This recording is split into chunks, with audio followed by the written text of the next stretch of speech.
Broadcasting live from the Capital OTB studios, this is Racing Across America with Seth Merrow.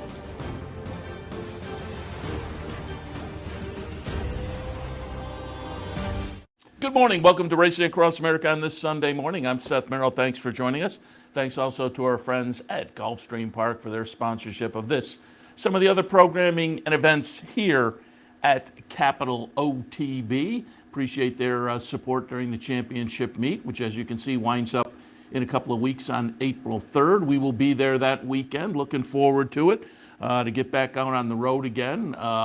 During pandemic time, our on-the-road trips were, I would say, limited would be an understatement for obvious reasons. But we haven't been down to Gulfstream the past couple of Florida Derbies. We usually make the trips up to Woodbine. We haven't been able to make those, but we're back on the road in a couple of weeks. Looking forward to it, getting down to Gulfstream Park for some live coverage of Florida Derby weekend. So it should be a lot of fun. Mark that on your calendar and tune in. We'll try to get some of the major players on and give you some thoughts and some flavor from Gulfstream Park in a couple of weeks from yesterday and Friday. So looking forward to it. I didn't realize it. Speaking of Florida, warm weather. I didn't realize it until I was driving in today, and they said it on the radio. Obviously it's that time of year, but I hadn't even thought about it. First day of spring. So happy spring. And what does that mean? It means hopefully the bad weather is mostly in the rear view mirror. There was a kind of a warm weather thunderstorm last night with plenty of lightning, so that kind of signaled weather-wise maybe I've turned the corner a little bit. Obviously, we all know living here in New York, the upstate New York, April, even May could potentially have a snowstorm, but we'll keep our fingers crossed that that's not the case. So spring has sprung, as it were, and again with daylight savings last week, the time has shifted at some of the tracks. I was in last night Racing Across America through the end of the Aqueduct program, which was close to 6 o'clock, a little bit after 6, I think. And so post times have shifted for the opening of the cards, Gulfstream and Aqueduct and some of the other venues as well. So, you have to kind of shift yourself as far as your day part to pay attention to. OTB Live, again, a little bit later now. We had been, in the thick of winter, kicking off at probably about noontime. Certainly by 12:30 we were underway. Now we're closer to, with the NYRA pregame and sitting back and letting them play, we're closer to a 1 o'clock kickoff for OTB Live. And again, we'll be back in this afternoon with Sunday action. But as always on a Sunday morning, we like to do a little recap of some of the stakes action. There were some nice stakes yesterday, some horses that clearly will be worth watching going forward. Also on a Sunday morning, a little handicapping, maybe a little look at late pick 4, late pick 5 at Oaklawn in our handicapping segment a little bit later on. And yesterday we had Naomi Tucker on to preview nice stakes day down at Laurel, 5 stakes. And I said it yesterday, the winter season down there is kind of fun. Every few weeks they have a nice big stakes day. Yesterday was another one of those. And the day after, we always like to reach out to Frank Vespe from the racingbiz.com.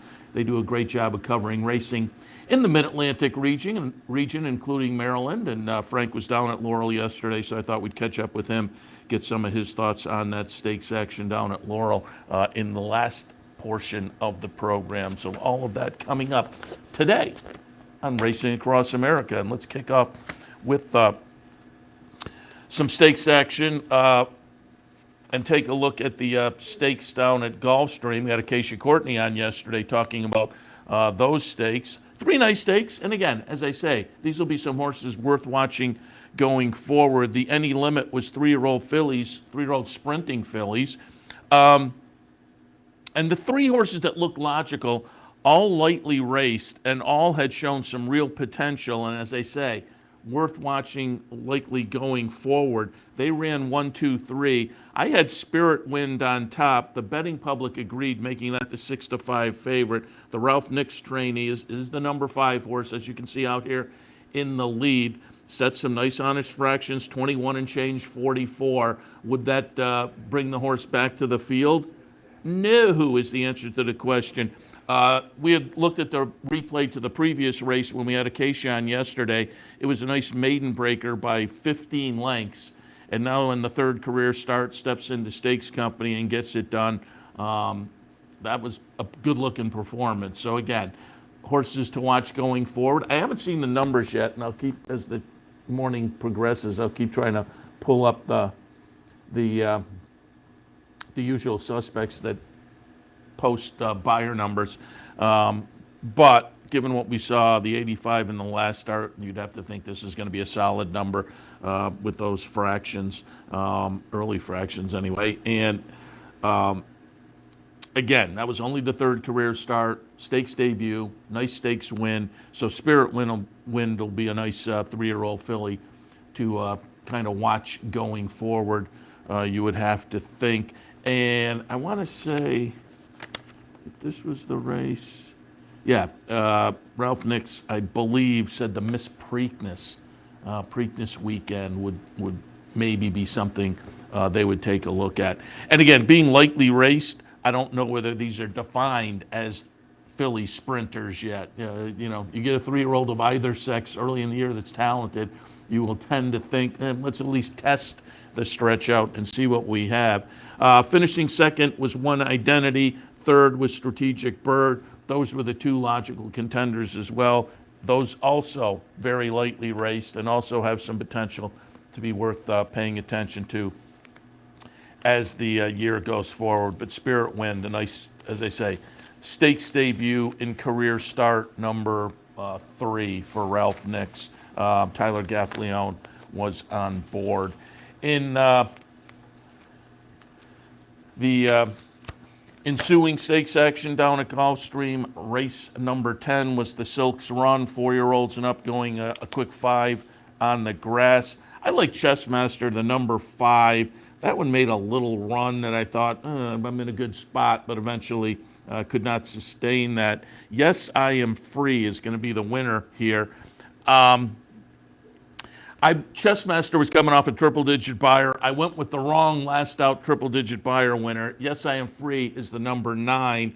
Belgrano 6, Arrest Me Red, the number 3. Arrest Me Red was the favorite, but just makes her run a little bit too late. Belgrano ran well coming up the fence. It's just Yes, I Am Free kind of got the jump on the bunch, and at 6-1, one chart margin by a neck, 3/4 of a length between Belgrano and Arrest Me Red. And as I say, Chessmaster, my 5 at, when did we go off at 5-1? Made a run around the turn, looked to be in pretty good position, but disappointed a little bit, disappointed me anyway, running 6th in the field of 10. As I say, Arrest Me Red, a Wesley Ward runner that hadn't been seen since last November, but had ended the season. Saratoga, Belmont, Aqueduct, 3 stakes races, 3 stakes wins. So it's logical. Wesley Ward, turf sprinter with some obvious talent, coming in, working well. That one took the action. Decent little stakes debut. Again, made a nice late run. It was just a little too late, as Yes, I Am Free got the jump and got it done in there in the Silks Run yesterday at Gulfstream, and wrapping up the Gulfstream stakes action. It was the Hutchison for the 3-year-old sprinters, and this was interesting. And again, we talked with Acacia yesterday because of Nitrous Channel, who was going out for George Weaver, Randy Hill, Reeves and Company, so prominent owners, and they purchased this one at auction last year as a 2-year-old and spent over $600,000. Horse lived up to it in the career debut, going back to February 5th, with a nice debut win and a solid 94 buyer. So in the second career start, steps into Stakes Company, and there was, a lot of excitement, obviously, and buzz, and the horse went off at 1-2, so the betting public was buying into it. I said horse to beat on paper. I had the horse on top when I handicapped yesterday. I said, you never know. Do they back them up? It's one race. Do they back that up or regress a little bit? And it was either Friday or Thursday. There was another horse just like this who had a huge debut and came in. And that horse wound up, she's third or fourth maybe. So you just never know off the debut effort. Do you buy the number, the buyer figure, and you need another race to kind of validate things? Well, I won't say Nitrous Channel was a dud by any means, but winds up second to the horse that looked to be the one that you would want to use as the alternative. Provocateur was coming out of a second in a stakes race over at Tampa for Todd Pletcher. Provocateur, the number 5 horse, Nitrous Channel, the number 4. And Nitrous Channel, for a few strides, looked to fight on and maybe have the shot to come back, but with much more experience, with already 4 starts under the belt in the stakes race, Provocateur proved to be best. And as I say, in the second start, that was no dud. It's a big ask, come out of a maiden debut effort, step into stakes company. So the second place finish, and that Nitrous Channel showed a little fight at the top of the stretch. That was a decent little race. I think Nitrous Channel will be okay. Let's see where they go with that one next. Provocateur now. 5th career start, 2nd win. As I say, in the previous start, had run 2nd in a little stake over at Tampa. So Provocateur, nice runner for Todd Pletcher. And again, we'll see where they go with both of those. The also rans I'm not too sure about, but Provocateur, Nitrous, the 1-2 finishers, I think have the potential to be players. If not in the 3-year-old division overall, you would think in the 3-year-old sprint division, which is kind of during the year of fun subdivision with plenty of opportunities, including a couple of nice stakes races up at Saratoga as well. Speaking of Saratoga and New York racing, let's shift our attention to the stake at Aqueduct yesterday, the Cicada. 3-year-old fillies sprinting. I like Munchin in here.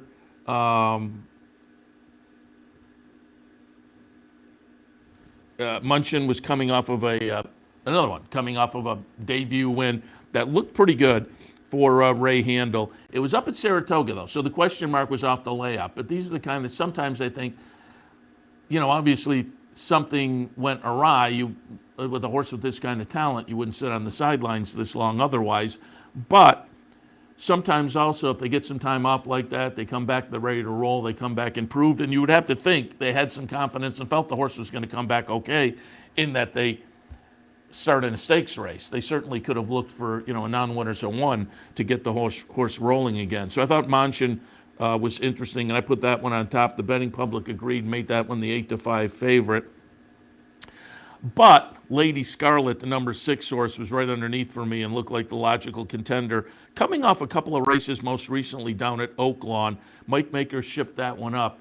And Lady Scarlet proves not just best, much the best in here. Munchin runs 2nd. And again, like that race I talked about a few minutes ago at Gulfstream, I think the top 2 finishers, both interesting horses now on the 3-year-old filly side.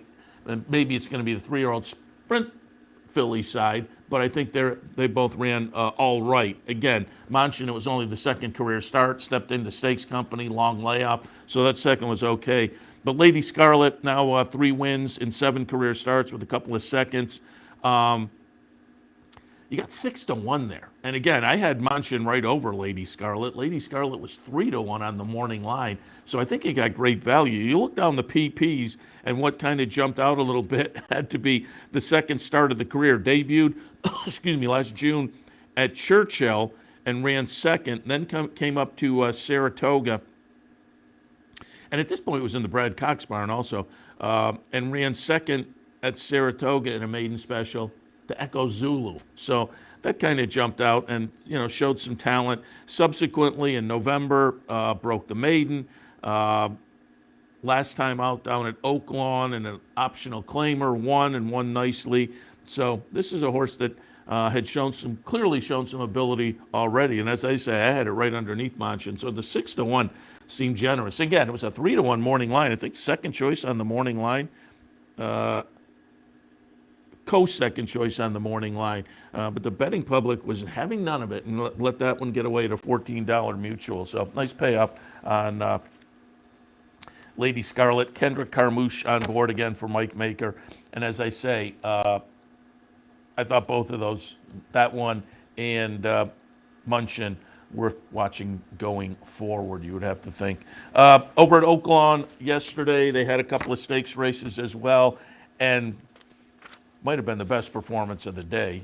The Whitmore, it was Whitmore Day down at Oaklawn. If you were watching the simulcast signal or if you looked on social media, it was a Whitmore Day t-shirt giveaway, pretty good looking black t-shirt. Whitmore was on track, led the post parade, I believe. Ron Maquette, his former trainer. How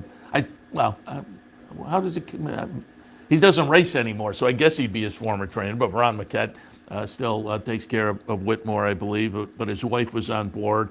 And it was funny, I was watching the signal, the Oaklawn signal while I was in here yesterday, and they said to Ron something to the effect of, well, he's supposed to come out, he's supposed to lead the post parade, then he was going to stand in the winner's circle with the horse, and there was another thing he was required to do. And Whitmore is, I guess, known to be a little bit cantankerous, and so they said to Ron Maquette, what are the odds of him doing all three of those things? And Ron said, yeah, probably about 7-1, because he's got a mind of his own. What I saw of him, though, he looked pretty well-mannered yesterday. He was out on the track, and again, Ron Maquette's wife was on him.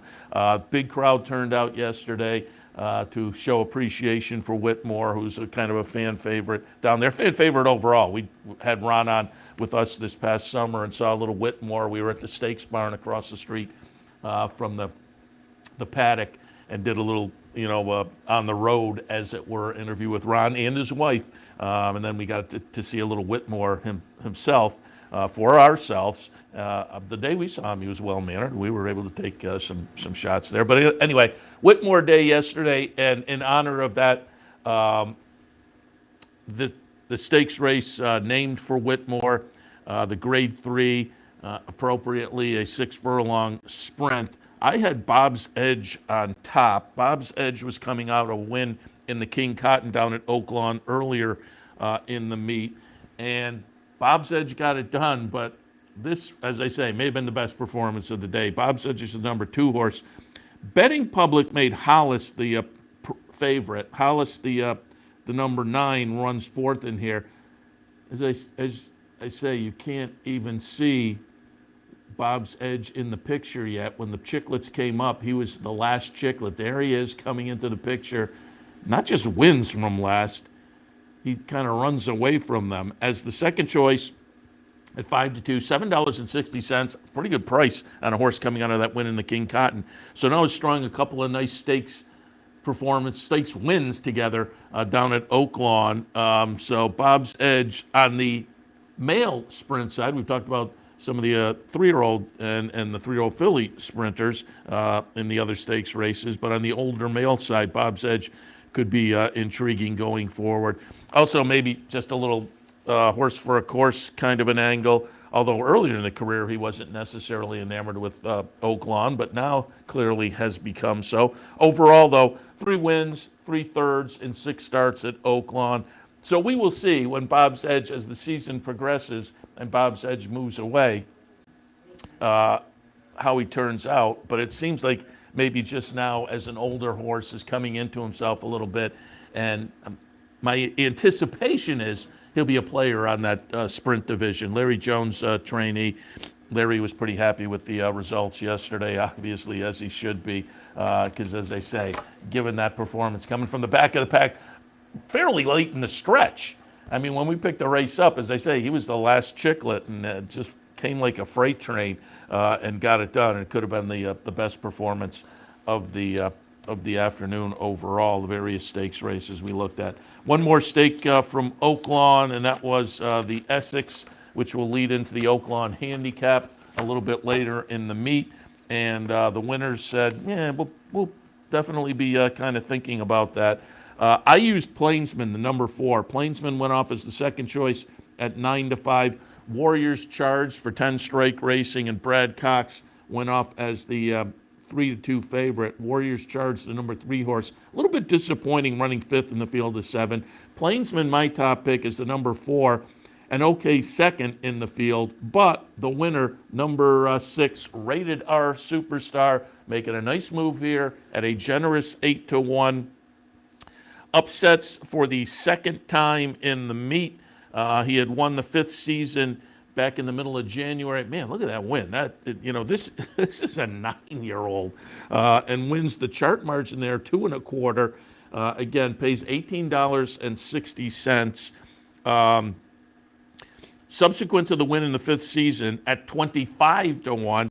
I used the horse a little bit in the Razorback, and that one disappointed running 5th. Off of that, I couldn't pull a trigger yesterday. If you did, again, at $18 and change, you have a nice payoff on a horse that has now upsetted a couple of the big stakes down there at Oaklawn, the 5th season, and now yesterday, the Essex, and they are saying, Oaklawn handicap, the horse is feeling pretty good right now. We'll give that a serious look.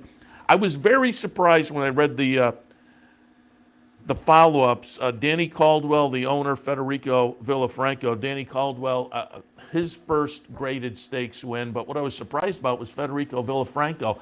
I enjoy watching and figuring his horses into the mix down at Oaklawn. It seems every season down at Oaklawn, the Villafranco horses are worth taking an extra look at, and this season, obviously, no exception. But I was really surprised to read it was Villafranco's first graded stakes win. So congratulations to those connections. David Cabrera on board. He's having a good meet down there also. But Villafranco, again, if you're not familiar with him, good trainer. The Oaklawn season, always worth paying attention to down there.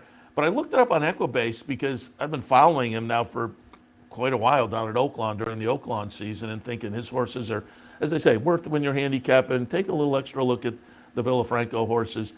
But he's been training since 2004. Now, he kind of stepped it up maybe in the last 10 years or so. Let me see if I still have that Equibase page up.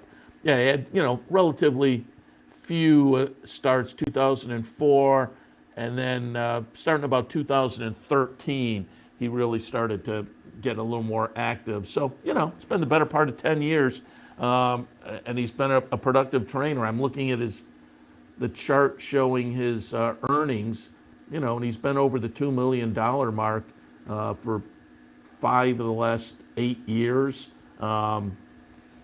So again, it was a little bit surprising to read that this was his first graded stakes winner. But as I say, congratulations to the team and the win with Rated R Superstar, a 9-year-old who seems to be partaking of the fountain of youth down there at Hot Springs.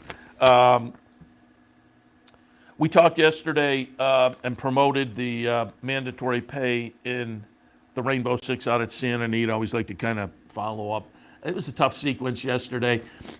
I always say I love it when you can look at these mandatory pays and you see 1,200, 1,500, 2,000. That means it was spread out and it was playable and hittable.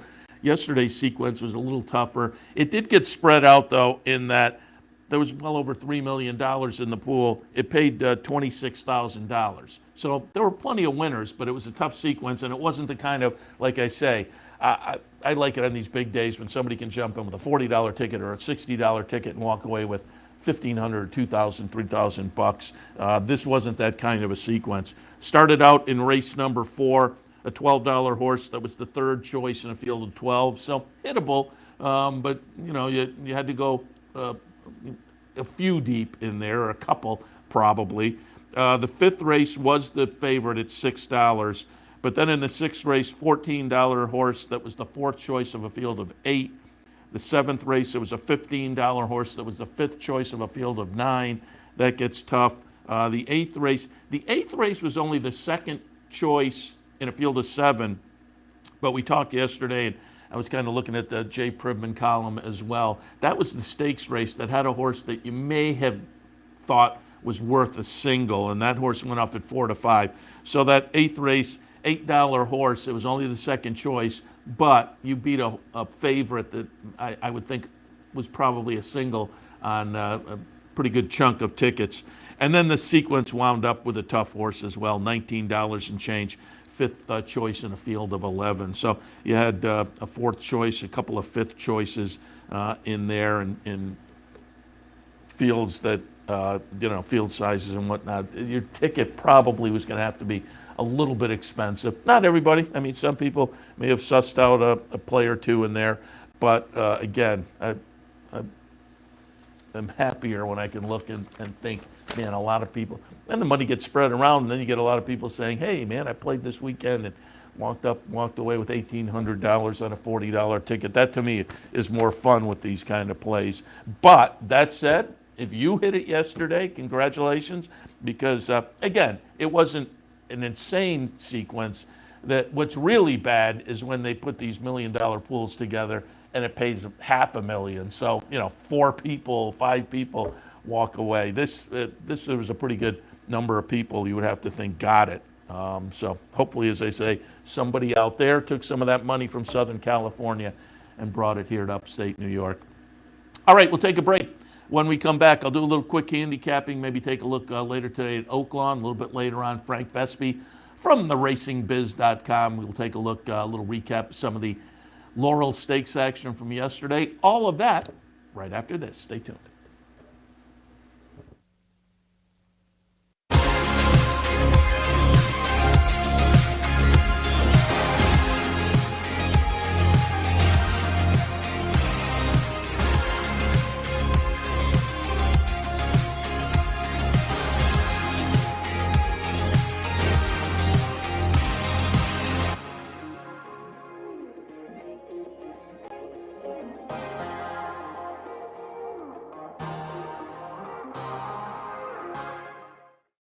Where's the best place to find your favorite teams, your favorite food, daily drink specials, and wagering on live horse racing? Legends Field Sports Bar, 711 Central Avenue, Albany. Get your game on day or night with 75 flat-screen TVs, tournament-style pool tables, a private banquet room, and live horse racing. So if someone asks you, where's the best sports bar in the capital region? Tell them Legends Field Sports Bar, inside the Clubhouse Racebook, 711 Central Avenue, Albany.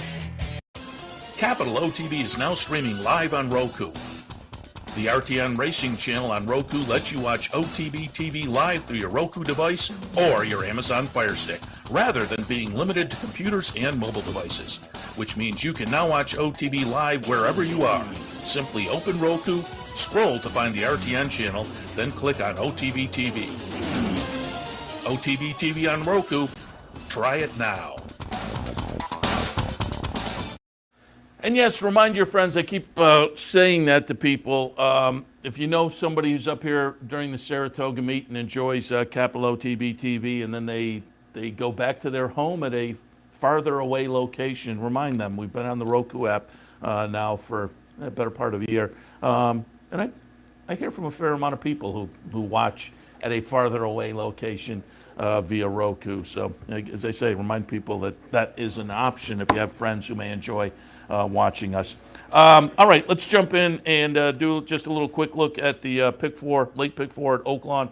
And again, not putting a specific ticket together. I haven't seen scratches or whatnot. We'll give you some ideas in the sequence. We'll have a closer look this afternoon during OTB Live. Late pick four at Oaklawn today kicks off in the 6th. Starter allowance, 8.5 furlongs. I have it 7, 2, 6, and 9. I'll put Roaming Union on top. Getting 4-1 on the morning line for the Norm Cassie runner, who comes in off a nice seasonal debut down at Oaklawn. That was off a layoff. So you'd have to think now strings a couple together. Hadn't been seen since Saratoga before that. Won and was claimed. And, you don't like to see a claim and a horse come back off a layoff like that. Signals that something didn't go right. But the second place finish seems to indicate the horse came back in good form, should be primed to run well this afternoon. Roaming Union on top, second spot, Sign of the Cross. Nice win last time. Maybe against a little bit better. It's a Robertina Diodoro horse, automatically have to watch down there. And Kearshaw in the 3rd spot for Wayne Potts. Wayne Potts off the claim. Boy, that claim box, we talk about it. We had Rick Hammerly on a few weeks ago and talked about it with him. And whenever we have Nancy Holthus on, we talk about it. The claim box down there. When we had Hammerly on, he had the total, which was an incredible millions of dollars that had already been spent on claims in this Oaklawn season. But I bring it up because I read on Twitter yesterday, or the day, I think it was yesterday, Gabby Gaudet, who's down there this season, obviously, with Norm Cassie being a trainer of the horse I have on top. But she tweeted out that in one of the races yesterday, and I'm not sure I have the number exactly, but I don't know if it makes a difference. She said it was a 35-way shake for one of the claims yesterday. 35 claims put in for a horse. That's incredible, the claiming game that goes on down there. But Kearshaw claimed last time out of a nice win, moves into the Wayne Potts barn, I think fits nicely in here. The 6th at Oaklawn, 7, 2, 6, and 9. Race number 7 at Oaklawn, it is a maiden special event for fillies and mares, 3-year-olds and up, going 6. I have it 10, 2, 7, and 11. 10 is a 3-year-old, and again, this is early in the season. This may not be in some people's wheelhouse in these 3-year-old and up races, but I thought La Vue Désert, if I put a French spin on that, first-time starter by Candy Ride, goes out for Robertina Diodoro. He's pretty good first out of the box. There are a couple of workouts underneath that seem to signal that this horse may be ready. Was purchased at a 2-year-old sale last year, worked 21 flat before that. This horse could be live first time out of the box. Devious, second-time starter, another 3-year-old, and there are some 4-year-olds in here. What do we have? 1, 2, 3, 4. So 4 of the field of 11, mostly 3-year-olds though, and the 4-year-olds for the most part have had some opportunities and haven't gotten it done. So I'm looking for the fresh or fresher faces, and Devious is one of those. Buy Into Mischief for Ron Maquette. Didn't live up to that in debut, but showed some punch early before fading. I'm looking at that as maybe being a good building block to move forward from. So we'll put that one in the mix. And then I do have one of the experienced 4-year-olds, Church Service, 14 tries, hasn't gotten it done, but certainly off the last seemed to fit with this group, and the experience does count. We'll see. In the 7th, I have a 10, 2, 7, and 11. Race number 8 at Oaklawn, and a calendar allowance race, $106,000 is the purse for an allowance event. I have it 8, 2, 4, and 9. Devil's Tower on top, goes out for Chris Hartman, who is having a really good meet. This horse has been a significant part of it, having won the last 3 starts at Oaklawn. All in starter allowance company, I think is going to fit well with this bunch. Name Rejected, I'm going to reject the last race. That was the first start off a claim, and it was a dud as the beaten favorite. So I will hope the barn has learned a little something, because the race 2 back was very good. It is the aforementioned Federico Villafranco and Danny Caldwell. So let's see if they're on a little bit of a roll after our rated superstar. And again, I'm hoping to get to the race 2 back. And if we do, the horse becomes tough in here. Stratofortress in the 3rd spot, and this one comes in 3 nice improving efforts. Broke the maiden last time, but again, on those improving starts, I think is well suited to run well this afternoon in a little bit saltier competition. In the 8th, I have an 8, 2, 4, and 9. Race number 9 on Sunday afternoon. 6, 1, 2, and 7 at Oaklawn. Top F Road Rules, who comes in off a maiden breaker last time. Again, one of those similar scenarios, just seemed to have taken a few starts to figure it out, but now has done so. 2nd spot, UVC. Nice maiden breaker 2 back, got a little experience at this level last time that I would think would be beneficial, and big success. 8 to 1, again, maiden breaker last time. Follow up to the maiden breaker, they dropped in a stakes race. Now they're going back to the more proper conditional kind of a spot. In the 9th at Oaklawn, 6, 1, 2, and 7. So again, there are some thoughts on that late pick 4 at Oaklawn today. And again, we'll have a closer look a little bit later on OTB Live in a couple hours or so. All right, we'll take a break. When we come back, we will be joined by Frank Vespe from theracingbiz.com. We'll recap some of that nice stakes action yesterday from Laurel right after this. Stay tuned. I'm Seth Merrow, and as serious horse players, we know that information is critical when placing a bet.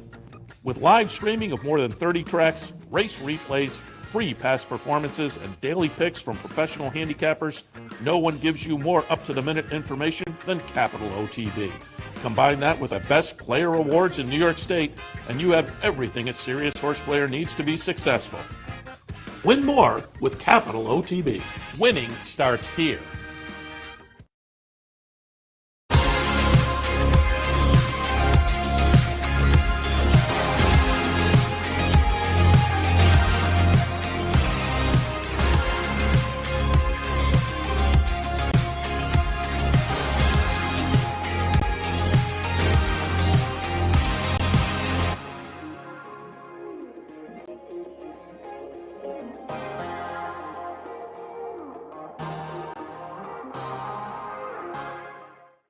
The Clubhouse Racebook is the Capital Region's new home for racing and sports. 25,000 square feet of Vegas-style action with live wagering on the best horse racing from around the world.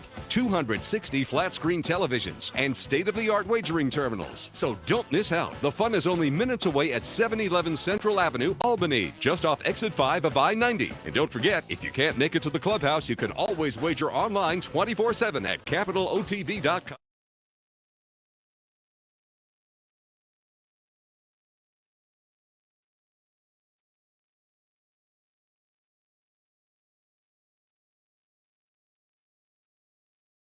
It's worth reiterating that graphic. Again, a lot of us, you know, a day at the track or at the OTB or whatever, you get home and you still have some tickets in your pocket and they turn out to be winners and they're sitting there on top of your bureau. Don't forget, you only have until March 31st to cash in those uncashed tickets from last year. And you don't want to not wind up with winning money that you made at the racetrack by letting those tickets go by the wayside. So keep that in mind. If you do have some tickets sitting around, you only have until the 31st to cash those. All right, as mentioned earlier, nice stakes day at Laurel yesterday. We talked in preview with Naomi Tucker yesterday, looking forward to the stakes races. But as usual, a day after some of those Laurel races, we reach out to our friend Frank Vespe from the racingbiz.com. Great website to keep up with all the racing action in the Mid-Atlantic region. Frank was at Laurel yesterday, so I thought we would recap some of the stakes. Frank, good morning.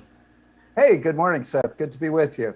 And before we get to the races, you and I were talking during the commercial break, and I was asking about the racing biz and what's new and what we should hit on. And you mentioned you had a profile, some info on Dwayne Lucas, and that certainly is worth checking out because I've been saying it now, as have a lot of people. He's become the venerable Dwayne Lucas, but he's got a couple of horses that will play either or and or Oaks Derby, Secret Oath being one of them, Ethereal Road, and so folks can go to the website and learn a little more about Dwayne Lucas.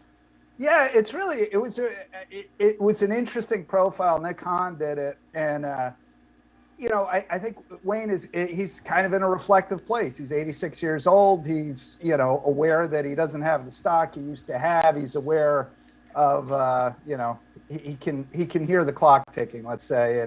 And so it's interesting to kind of catch up with him in this moment when it's, you know, not quite the frenzy it's been maybe in some years past. And as you said, he's got these two really good horses that may play a role here. He's certainly more inclined to aim the filly at the Preakness if she runs well in the Arkansas Derby and the Kentucky Oaks. He's more interested in putting her in the Preakness than he is in putting her in the Kentucky Derby. At least that's what he's telling us. And because he said he's kind of fearful.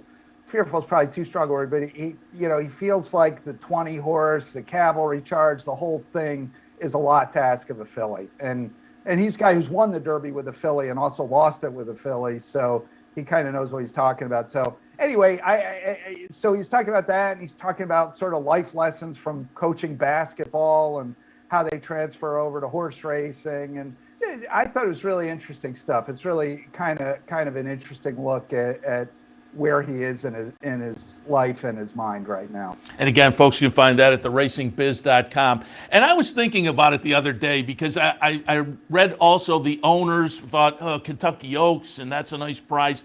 And I thought, okay, let's have two scenarios, and which is kind of the better scenario? You run in the Derby and wind up, let's say, second or third, and think boy, yet we could have won the Oaks yesterday with that performance. Or you win the Oaks and you think, gee, maybe we should have gone to the Derby. Well, one of them you wind up with a trophy anyway. So to me, yeah, you go to the Oaks and then you aim for the boys in the Preakness, which is a much pared down group of 3-year-old males. So that to me seems like a pretty good strategy, actually. I think that's right. And, he loves the Preakness. He's been very vocal over the years. He loves coming to Baltimore. He loves the atmosphere. He loves the Preakness. And which isn't to say he doesn't love the Derby or want to win the Derby, but I think if you have the opportunity, I think he's realistic, that the Preakness is probably a better spot for his filly than the Derby will be. And as you say, you can win the Kentucky Oaks, and if you run really well there, then as we saw with Rachel Alexandra, the Preakness looks like a pretty realistic spot to end up in. And as you say, you're going to get several good horses, but you're not getting all of the horses out of the Kentucky Derby. It's not going to be 20, and some of the top ones will fall away. So it's a much more realistic spot. And, this filly she's very, very good. She hasn't yet proven herself to be that sort of quality. Those tests are still in front of her. So I think he's taking a pretty realistic approach. And he's a guy who's known for taking big swings. So I think this is a more realistic approach, and it'll be fun to see how it shakes out. And I guess we're going to learn something about her next week or the week after in the Arkansas Derby. So that'll be fun to see. And I think we're going to know a lot more about next steps at that point. Yeah, at the very least, he has a fun storyline to that Derby Oaks weekend to have, as they say, the venerable D. Wayne Lucas coming in with some live contenders. All right, let's jump into the stakes section yesterday. I said it with Naomi. I've said it to you when we've had you in over the past couple of months. The Laurel program in the winter is so much fun. Every, few weeks there's one of these big stakes days, another one of those yesterday. Set the scene a little bit. What was the weather like and whatnot?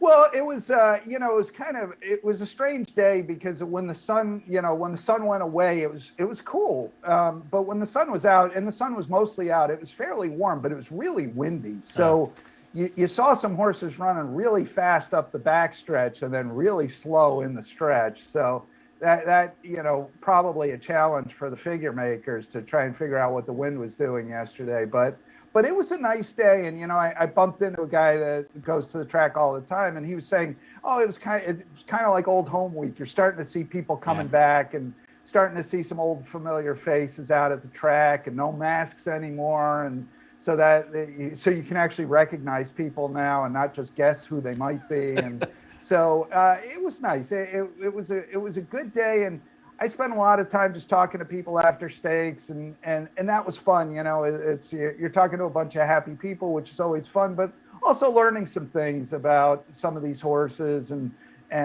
so it was a good day. It was a good day at the track, I got to say. And we'll hit on some of that, and it's always fun, to talk to you who has talked to these people, because those stakes down at Laurel, a lot of them are won by old time, veteran, and even veterans. It's families who have been in the business for a while. Maryland has such a great horse racing history, so there's often a lot of nice stories tied into some of these. But let's jump in the conniver yesterday.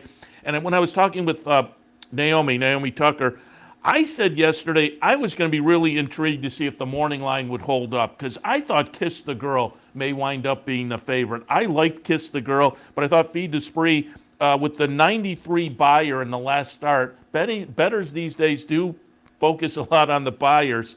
So I wasn't shocked, but I was a little bit surprised. Feed d'Esprit did go off as the 3-5 favorite. Betting public nailed it. She'll be the number 3 horse here. Wins pretty easily. Kiss the Girl, just by a nose, winds up second, but a well-beaten second. This was a pretty good performance. Stringing a couple together, because the third in the Barbara Fritchie was nice too.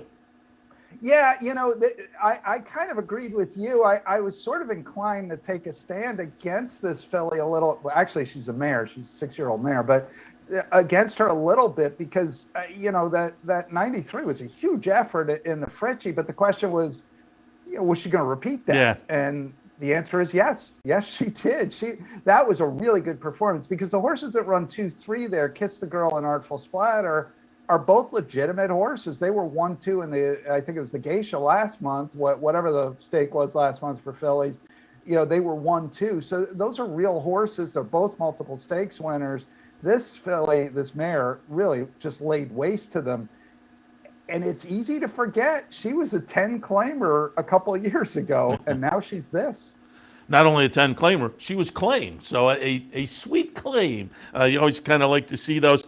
And yeah, that 93 last time was a little bit of an aberration. I'll be interested to see what she got. I haven't seen figures yet, but I'll be interested to see if she kind of paired them out, because it was a little bit of an aberration, but sometimes they just get good. She seems really good right now. So she'll be interesting to watch going forward, certainly. And just jumping in quickly, so you were talking about the kind of old Maryland families in racing. This was Jerry Robb and his wife Gina.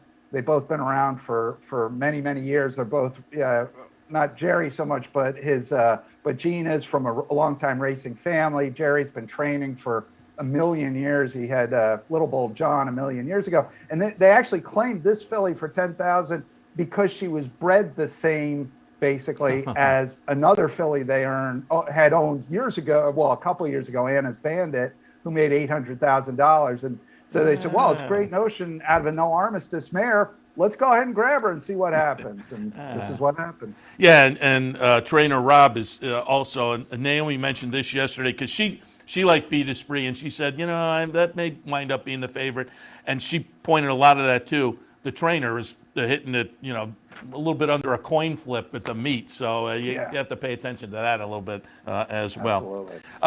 The Not for Love, I had written at the top of my page, a very competitive event, but I will pat myself on the back that when I pulled up a replay for yesterday, I did pull up the race 2 back for Where She Told Me to Go, the Bender Memorial, which was a nice win, a horse for a course with Where She Told Me to Go. But I thought Jackson Traveler from West Point could be interesting. Air Token was another kind of horse for a course runner. Big Engine was coming off a nice big buyer figure up at Aqueduct for Rudy Rodriguez. So as I said, there were a few different interesting ways you could go. But again, Where She Told Me to Go did get it done. The number 3 horse here. 3-1 is the third choice. Yeah, the third choice in here. The favorite was Youngest of 5 at 5-2. Disappointed a little bit running 4th, but a nice performance for the Brittany Russell trainee, Where She Told Me to Go. Yeah, I was talking with Brittany yesterday after the race. This guy, he's an old veteran gelding. He knows what he's doing. He's a solid horse. He's earned almost $800,000 in his career. But in the last couple of years, he's really been kind of a fire fresh horse. You give him a couple months, you bring him back, he runs big. Next time, not so much. Time after that, not so much. Give him a little more time off, comes back and runs big. And I talked to her about that, and she said, he's got his feet maybe are a little ouchy, so they're always kind of working on his feet. And she said, maybe he's just gotten, as he gets older, he's gotten smart. And he's like, I need this time, so give me this time, and then I'll run really well for you. And that's what he did yesterday. They did the exact same thing with him last year. They ran him the day after Christmas, gave him off until this race. He came back and won this race last year.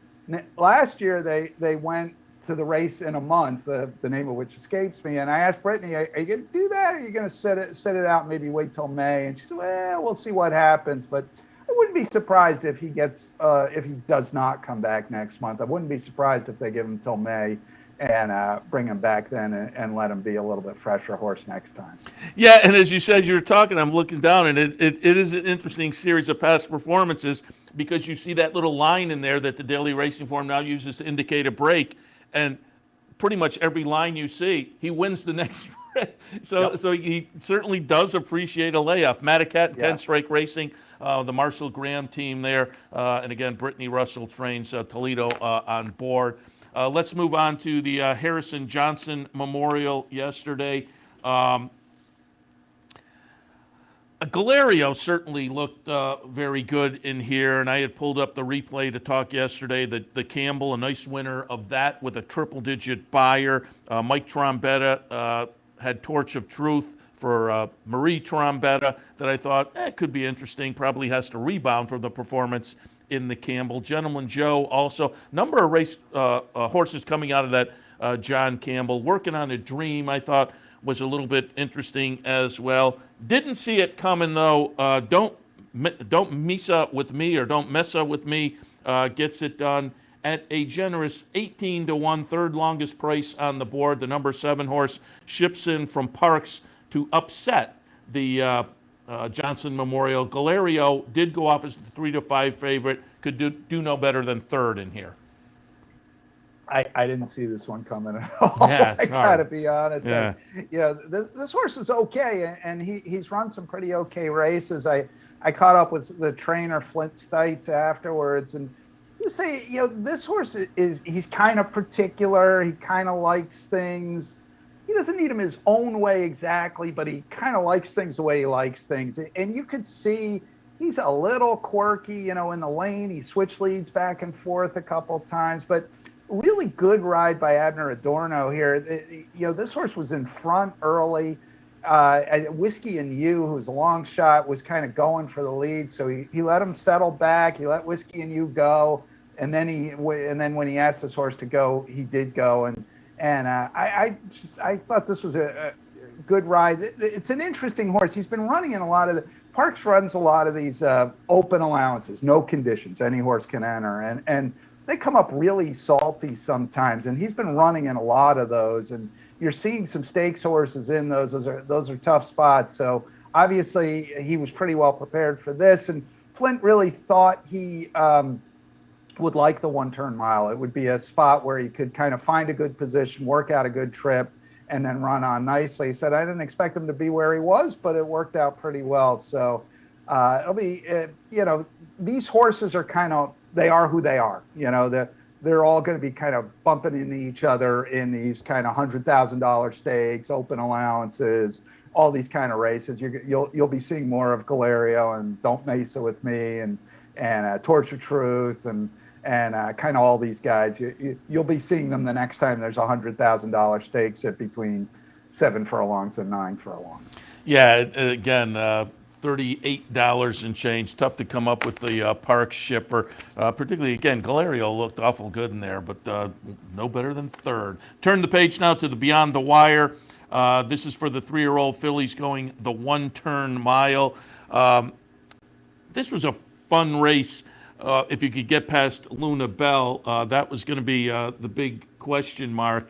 And you had Carlos Martin shipping in Diamond Collector, and that's why I thought it was a fun race. That horse was interesting. Graham Motion had a runner in here, and so there were some alternatives, but it was a stretch to come up with an alternative given the form Luna Bell is in. A couple of nice wins most recently, nice improving buyers in those past 2 wins. They were both stakes races at Laurel, and she validated that. Went off as the 1-5 favorite. Luna Bell is the number 7 horse in here. Candy Light, the Graham Motion runner, runs second. Diamond Collector, the New York shipper for Carlos Martin, winds up running 4th, but it was all Luna Bell.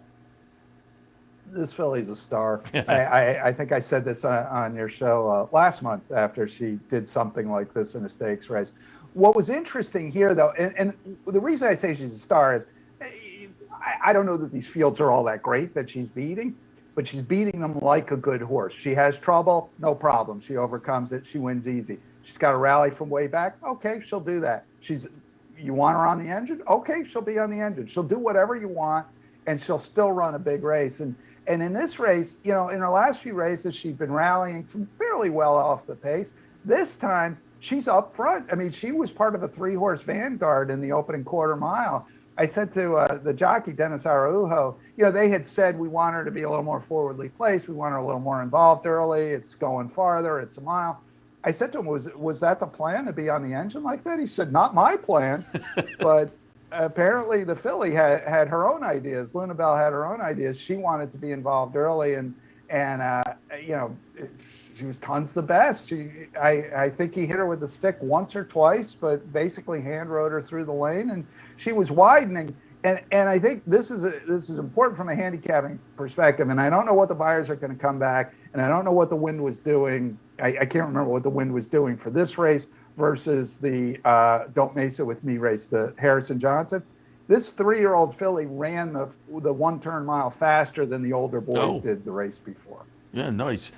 Did they give you any sense from them? Because I'm looking at the PPs, they're all sprints. Now this is an elongated sprint with the 1-turn mile, but did you get any sense, talk to the connections, might they try 2 turns with her?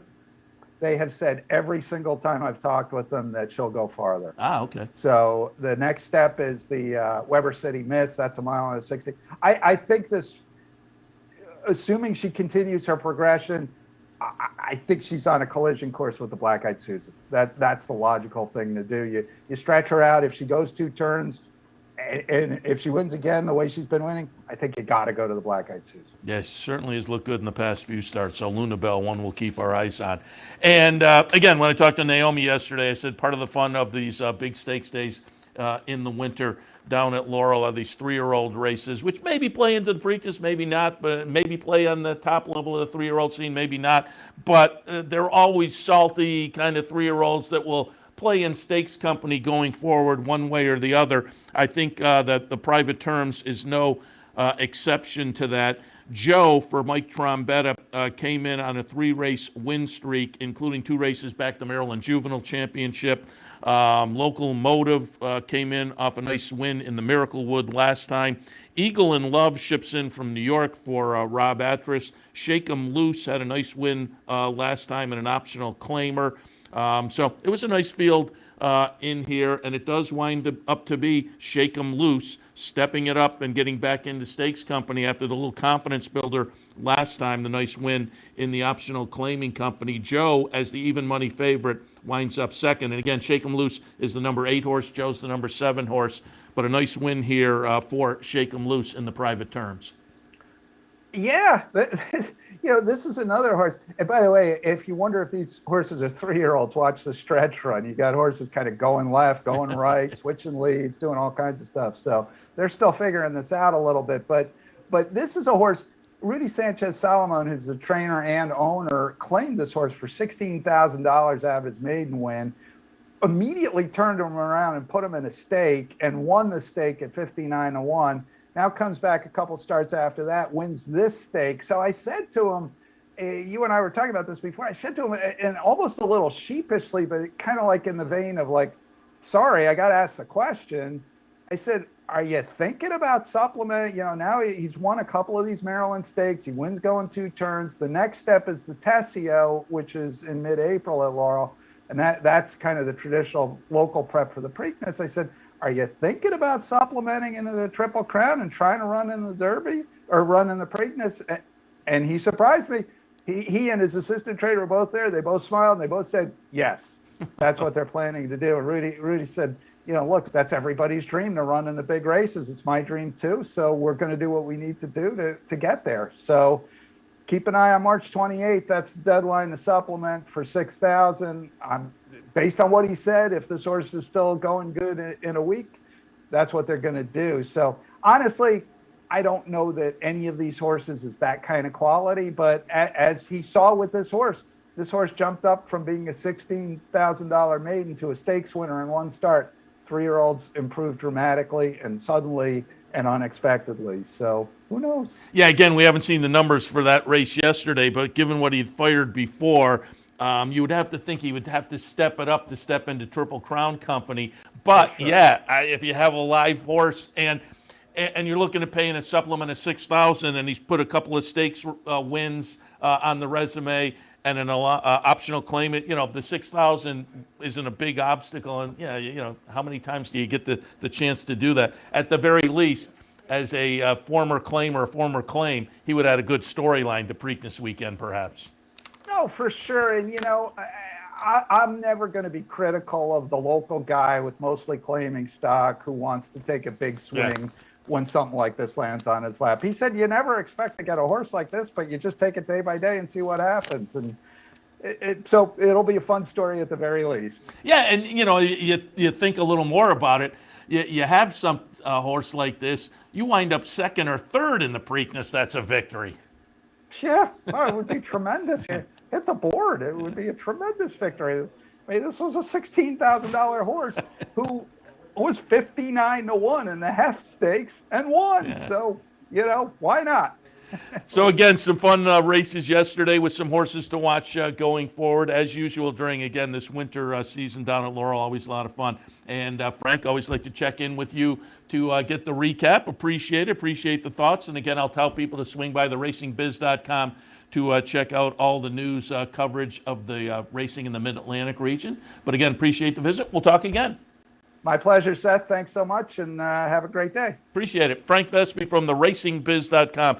Again, a great place to check out all the news on racing in the Mid-Atlantic region. And again, as Frank touted, you can swing by and check out the profile of Wayne Lucas as well. The venerable Wayne Lucas, who is adding some nice excitement to the Derby and or Oaks Trail this year. All right, I'm going to wrap things up for this edition of Racing Across America, but I do want to thank our friends at Gulfstream Park for their sponsorship of this and some of the other programming and events here at Capital OTB, and remind you to tune in a couple of weekends here on OTB TV when we will be live from Gulfstream Park that Friday and Saturday of Florida Derby weekend. So we're looking forward to the trip. I'm going to go down a couple days early and sit on the beach a little bit, work on the tan, so hopefully I have a little tan going by the time the end of the week rolls around. But looking forward to getting back down to Gulfstream and our coverage there.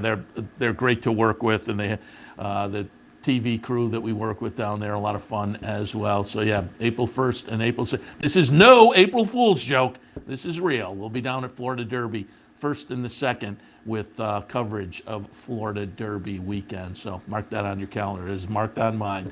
Again, happy spring. As I said, I drove down today and I didn't even think about it or realize it until I heard it on the radio. First day of spring. You have to love that. So we'll hopefully start spring out with some cash tickets a little bit later this afternoon. OTB Live.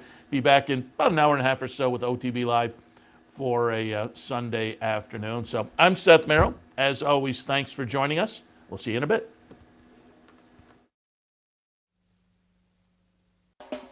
You're watching OTB TV, a service of Capital Off Track Betting.